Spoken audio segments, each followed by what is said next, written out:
4 brothers served in the war, the First World War, and that was a killer for Mum. That shortened her life, with 4 boys away. My name is David Blythe. In October 2018, my sister Jennifer and her son David left Auckland to follow in our grandfather's footsteps across Egypt, Belgium and France.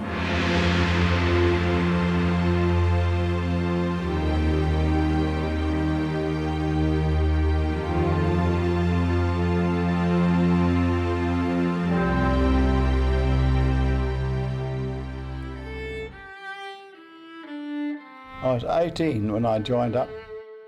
Came up to Auckland and we paraded through Queen Street with our greatcoats on. My mother and her sister came up to see me off. The crowd gathered on the wharf. The boat was the McCoy, transport number 83. Looking down on the wharf, I spotted 3 girls, they're office girls, seeing the boat off. And I took a fancy to one of them. And I took my badge off and put my name and address on and I threw it down to her. She wrote to me, and that's how I met my wife and David's grandmother. And we were married for just on 60 years, so the war brought something out, didn't it? From there we went on to Egypt and finished up out of Cairo.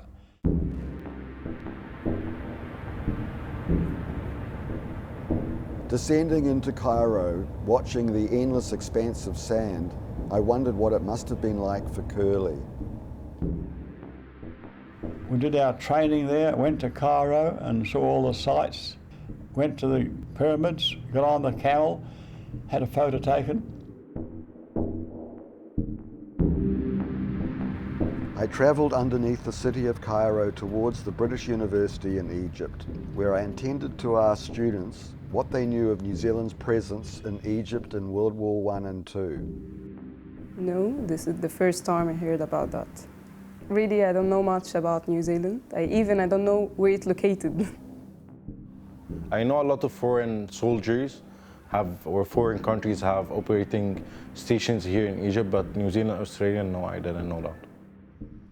With a driver and local guide, we set off to the Cairo suburb of Maadi in search of the camp where the Kiwi soldiers trained during World War I and II.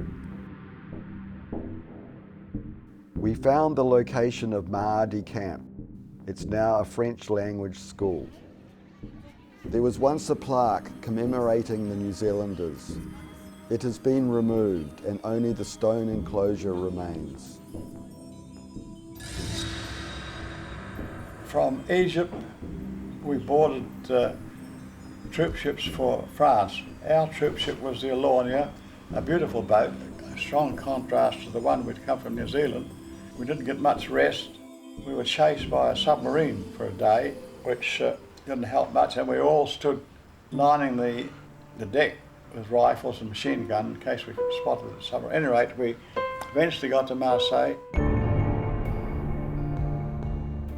We arrived in Brussels and headed for Armentières, France, the first battlefield where the New Zealand Rifle Brigade fought.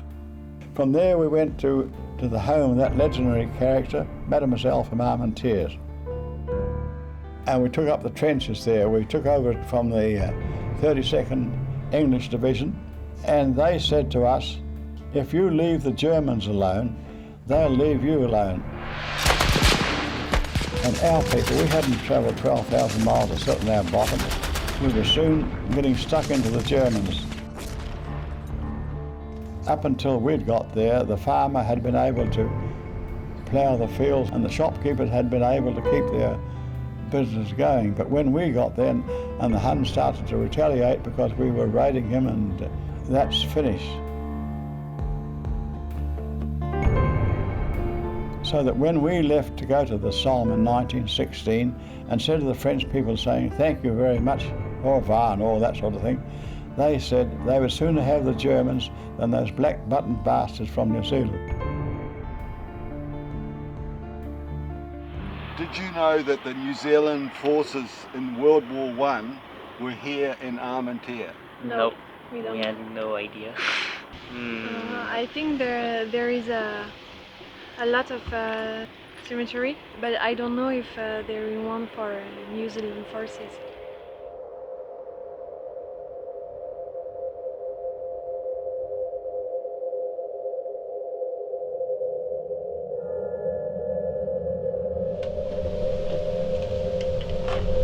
Amazing, the visitors book. The last people were from Australia, so here we are, the New Zealanders. Jennifer Radford, David Radford, David Blythe.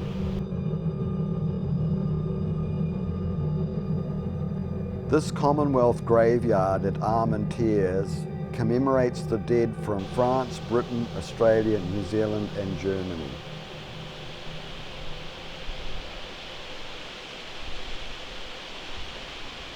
From there we went down to the Somme. The Somme in 16 was a dreadful exercise.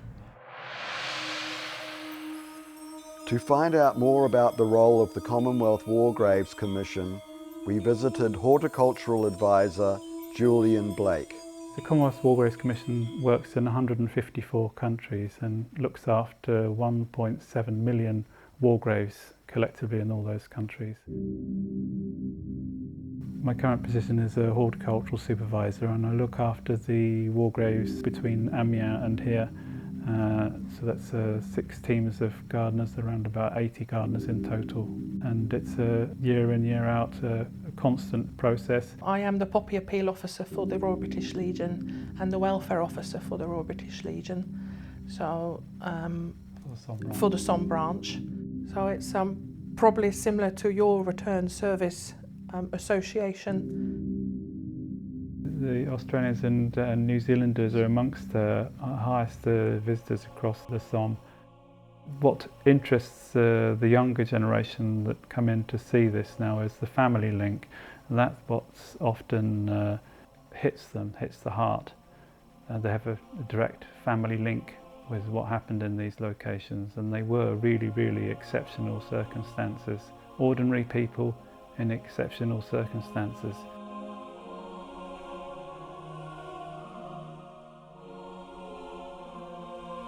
My grandfather was in the Hampshire Regiment. The last 100 days of the war he came up through Marseille to round about where your grandfather was fighting, around Bapaume, and fought through to Marcoing, where he was injured on the 28th of September 1918.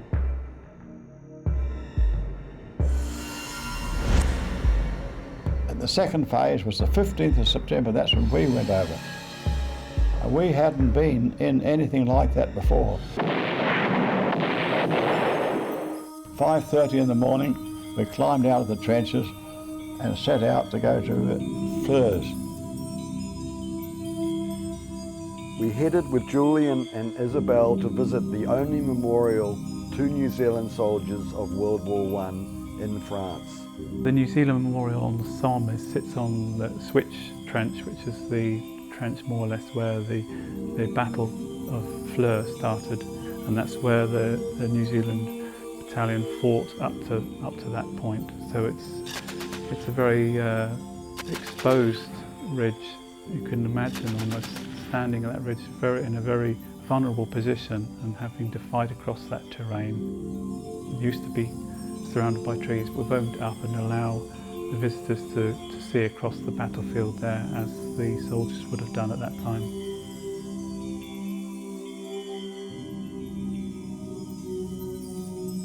To help us on our journey, we had 4 tanks. These are the first time they'd ever been used. One went right through to Fleurs, right through to the village. On the way, it mowed the barbed wire that hadn't been cut, and it cleaned up machine gun posts. I remember quite well a machine gun post on our left, and a clump of willows had been giving us hell. You couldn't put your head over the parapet, and he cleaned that one up.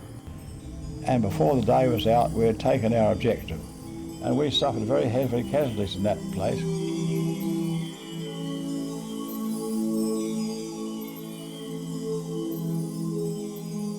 Anyway, after the show, they gave us some rum, Chris, the first time I ever tasted it. After we'd had our ration of rum, I think we'd have gone over the top again. It did help us, there's no question about that. Help us to restore our feelings and our sanity. You couldn't dwell too long on these things. The breaking point was very, very close for some people. To the Kiwis. On the Somme. 1916. Who gave their lives for us. We were there fighting for 23 days on the Somme, continuously.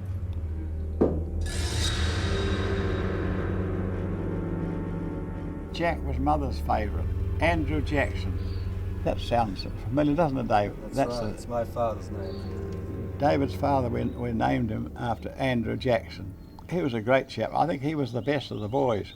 He died in Hamadan on the 4th of October, 1918.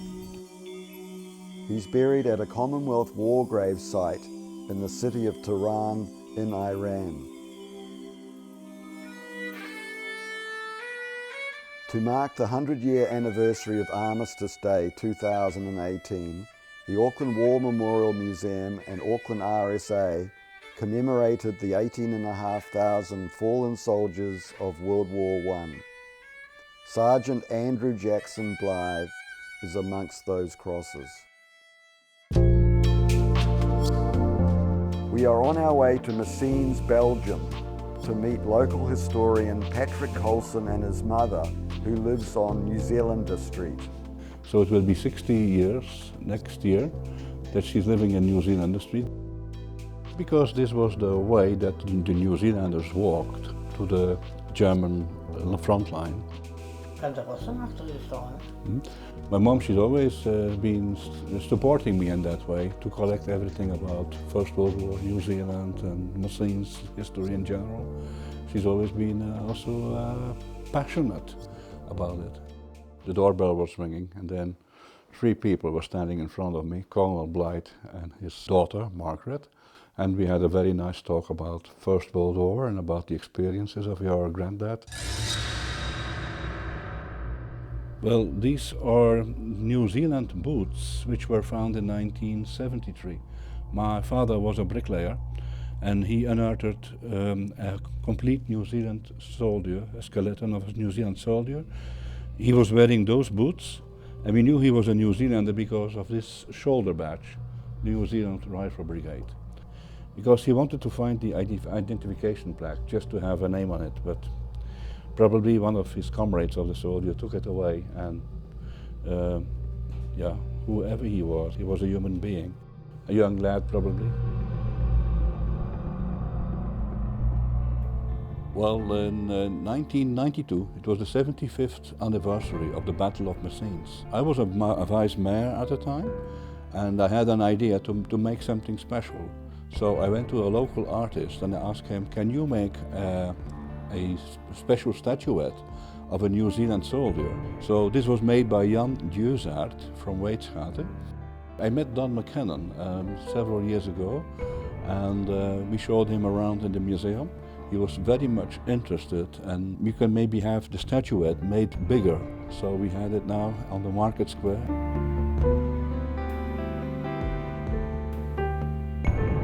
So it's June 7, the Australians and New Zealanders took Messines. So Colonel Blythe got lightly wounded at Messines. At that time, Messines was completely flattened. It was like a ruin. There was nothing left, not one brick on another. The Battle of La Basseville took place somewhere at the end of July. So the Germans, they were pushed behind from Messines and they were just like rats all together gathered in La Basseville, which is a small hamlet of Warneton.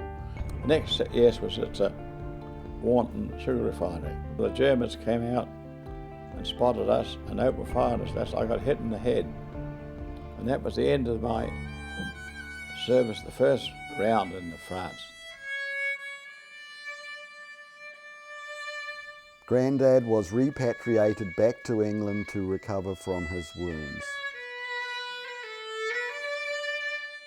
Just 10 kilometres from Likenwa is the small town of Oars, where war poet Wilfred Owen died on November 4th, 1918. the same day as the liberation of Lequenoir by the New Zealand Rifle Brigade. I was born in Auckland, in New Zealand. This is the Wilfred Owen violin, which was made from the branch of a living tree that still stands in the grounds of Craiglockhart Hospital, which is now Napier University campus in Edinburgh. And that's where Wilfred Owen went after suffering from shell shock, and where he met Siegfried Sassoon and wrote his most famous poetry.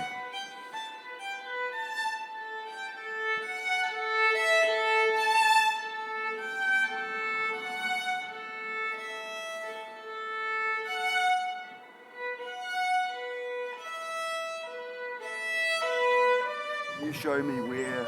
Wilfred Owen dead inside of...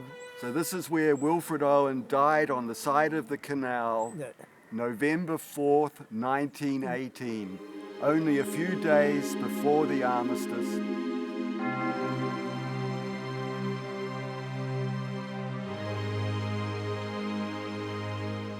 After being commissioned as a second lieutenant, Curly Blythe returned to the Western Front in 1918, culminating in the New Zealand Rifle Brigade taking Lequenoir, their final hostile engagement of World War I. On November the 4th, 2018, we joined the other Kiwi descendants and dignitaries to celebrate and remember the daring liberation of Lequenoir. The New Zealanders who fought here 100 years ago understood that it was in France that the war would be decided, and that it was in defence of the people of France and of Belgium, and of our shared values of liberty and democracy that they were fighting. The deliverance of Lequenoir from 4 harrowing years of occupation came at a significant cost. Over 130 New Zealanders were killed or died of wounds received in the fighting here on 4 November 1918. We remember them today, just as we remember all those New Zealanders of the New Zealand Expeditionary Force who were buried or commemorated in France.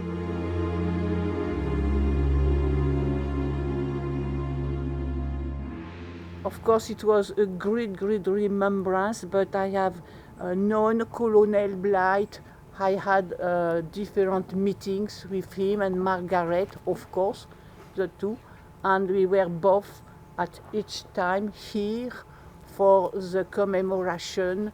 And I never forget, of course, Colonel Blythe in my thoughts and my prayers, and also Margaret, always in my heart.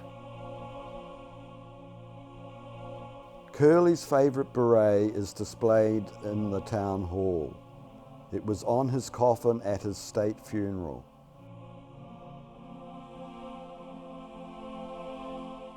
On the 10th of October 2001, my grandfather died at the age of 105. He will live forever in our minds as a honorary citizen of France, for which he has done so much. Their bodies are buried in peace, but their name lives on, generation after generation. The assembly declares their wisdom, and the congregation acclaims their praises. Herein is the lesson. He received a state funeral at Auckland's Parnell Cathedral.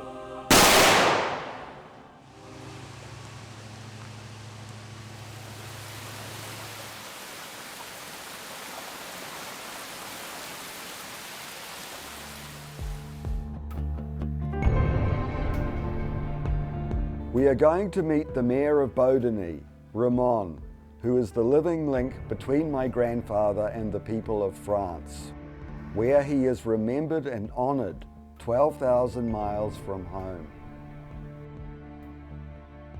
And then I'm finding it very special to be in this room surrounded by images of my grandfather. It was the first one I met, and she gave me the picture of your granddad and that plaque, and it's written in French, Soyez ferme. That means be strong. They took Bodini first. Your granddad were there, and that's for that we named the square Colonel Blight. The mission of Lieutenant Blight was to take over the railway between Le Quesnoy and Bodini, just going to Le Quesnoy on the right side after the farm. There was a big, long railway, and he has to take that. The battle started, I suppose, according to plan, and we moved forward. The Huns were coming out in numbers with their hands up, and it wasn't long before we'd taken the railway line and were consolidated. We occupied the railway line and were sitting pretty. We were counterattacked by 150 Germans. We had no difficulty in dealing with the counterattack, and I suppose that was the last hostile fire we received. Took these prisoners, and knowing that probably the war was finishing soon, we stripped these blokes of all the souvenirs we could. As Blythe notes, the prisoners number more than 100, including 5 officers and 2 machine guns. Ratting, the prisoners of valuables, was a New Zealand digger trademark, Blythe recalls. We took all their damn souvenirs off them. It was part of the program. Everybody indulged in that. But you're the great-grandson of Colonel Blight. Yeah, so I brought this photo along that I wanted to give to you. Oh, thank you very much. What is that? Of the Colonel, my sister Francesca, and me. And you, yeah. And this is just sort of a way of bridging the gap between yes, it's fine because 2 generations, yes, or the 4 generations. Hopefully one day, you know, my children will come back here. Exactly, and you bring your children and see, go to Bodini and see the picture that was your granddad, and you know the sacrifices that yes, that those men made. And when he was in Le Quesnoy, he looks like that. Look, he was a lovely, nice man like you. You look a bit like him. You see, if you could see. And that was a memory in Cambridge. And I'll be very pleased to put, you know, and I open it and put it in it, because it's the new generation for me of Blight coming here.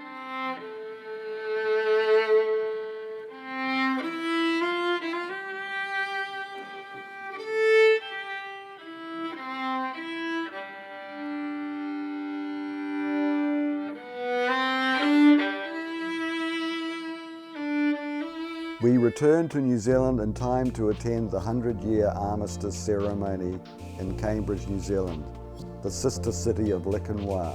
The link goes back to 2000, of course, and it was due to your grandfather, really, and his lifelong ambition to link those 2 towns, because it is a New Zealand tangible link with the end of the Great War 100 years ago. Edward was the oldest, and sitting in the dugout like this, he got hit with a whiz-bang and took his right arm off. How he ever survived, I don't know. His face was all splattered with the lead from out of the shell. And he had a terrible job reconciling himself to civilian life. He turned to the old bottle. He met a girl called Mary. Mary worked in the Black Cat cake shop in Christchurch, and she said God had sent her down to marry Edward, and in marrying him she really made him. He composed music. We have a song, God's Garden, that he composed.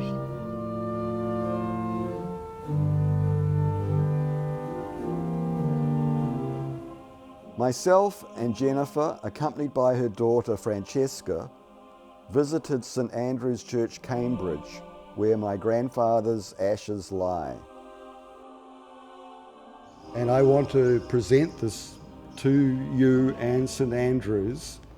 Well, it's a real redemption story, it sounds like, Mary taking Ed on like that.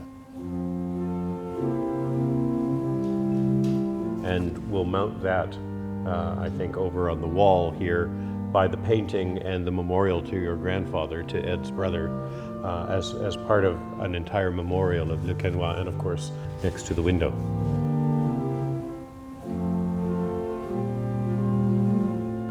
I know that Curly Blythe is the last man standing, and indeed he is a very important man in our church history and in our town history. Curly lived a long, incredible life. His greatest achievement was bringing the people of France and New Zealand closer together. We will always remember him.